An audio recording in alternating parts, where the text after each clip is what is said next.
కేవలం 6 కోట్ల రూపాయలతో సుందరీకరణ కూడా చేసి ఇవాళ 3-4 వేల మంది రోజు వాకింగ్ చేసే విధంగా దీన్ని కూడా తీర్చిదిద్దడం జరిగింది.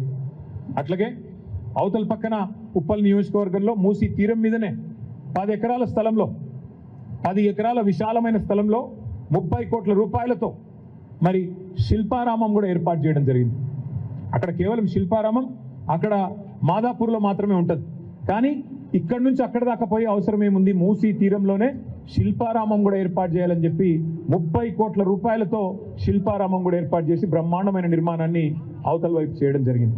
ఇవన్నీ ఒక్క ఇల్లు గుల్లగొట్టకుండా, ఒక్క ఇటుక ముట్టకుండా, ఒక్క పేదవాడి కడుపు కొట్టకుండా కేసీఆర్ గారి ప్రభుత్వం చేసి చూపెట్టింది.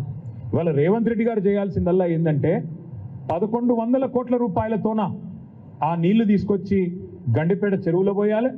ఈ బ్రిడ్జిలు ఏవైతే మనం శాంక్షన్ చేసినామో 545 కోట్లతోని వాటిని పూర్తి చేయాలి.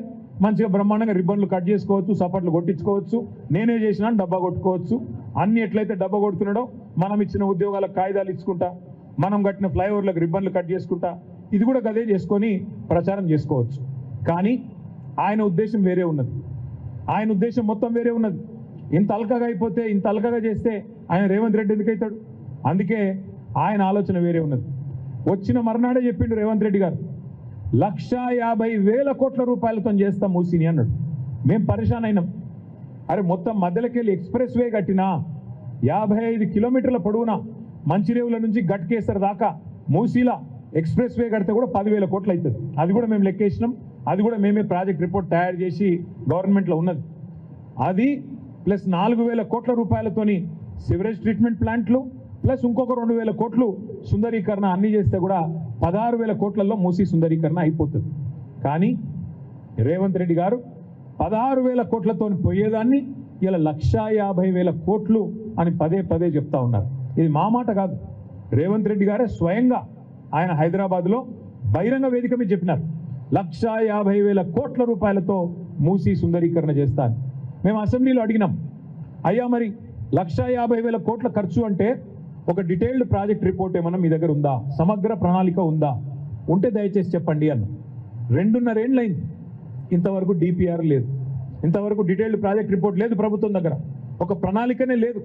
కానీ ఇవాళ కింది నుంచి మీది దాకా ఇవాళ ఇండ్లకు రెడ్ మార్కులు వేసి, ఇప్పుడే ఆ తమ్ముడి బాధ విన్నారు మీరు మహేష్, ఒక ప్రెగ్నెంట్ భార్య ఉంటే 9 నెలల కడుపుతో ఉంటే మిమ్మల్ని బయటికి వెళ్ళగొడతామని చెప్పి అధికారులు అనధికారికంగా వచ్చి బెదిరిస్తూ ఉన్నారు.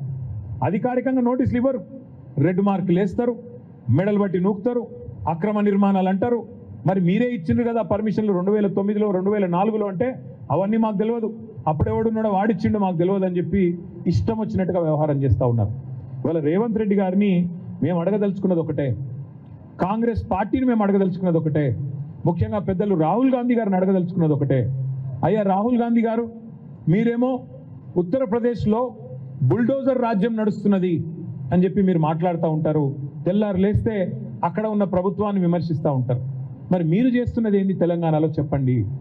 నిన్నగాక మొన్న ఖమ్మంలో 1000 ఇండ్లు భూదాన్ పట్టాలు ఉన్నాయి వాళ్ళ చేతుల్లో. 10-12 సంవత్సరాల నుంచి అక్కడ ఉన్న వాళ్ళను అర్ధరాత్రి దొంగల్లాగా దాడి చేసి 2-2.5 వేల మంది పోలీసు వాళ్ళని పెట్టుకొని ఏదో శత్రు దేశం మీద దాడికి పోయినట్టు, శత్రు దేశం మీద యుద్ధానికి పోయినట్టు మీరు పోయి 1000 మంది ఇండ్లు కూల్చేస్తే దాన్ని ఏమనాలి రాహుల్ గాంధీ గారు? బుల్డోజర్ రాజ్యం కాదా? మహబూబ్ నగర్ పట్టణంలో దివ్యాంగ